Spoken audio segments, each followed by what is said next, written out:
Assalamu alaikum.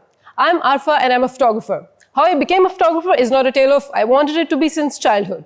Let me take you back 10 years, when I went to Germany to do my master's. Living in countries like Germany and Italy, I completely fell in love with architecture and cityscapes and landscapes.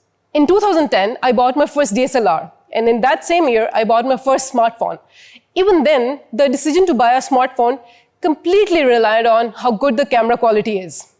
Those are the 2 years that I fell in love with photography and everything related with it. I was sure by then that photography is the profession that I want to choose in my life. So after my education completed, I came back to Pakistan.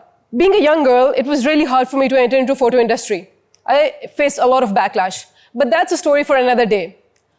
Let's just say, wo kehte hain na, what you seek is seeking you. So alhamdulillah, now photography is my bread and butter. Yes, being a professional photographer, I do need to use professional gear as well. But my go-to camera, even today, is my mobile phone. Wide angles and cityscapes are still very much clear, even in my wedding photography and my travel photography. It's been 3 years that I have been an avid Xiaomi user, and I've been lucky enough to try the newly released POCO X3 phone. Having tried the previous models in daytime and daylight situations, this time I wanted to try something new. So, most of the photos that you see here are inspired by an international photographer called Brandon Wolfel. To take these photos, I mostly used household items. Yes, I used the portrait mode and the wide angle lens mostly.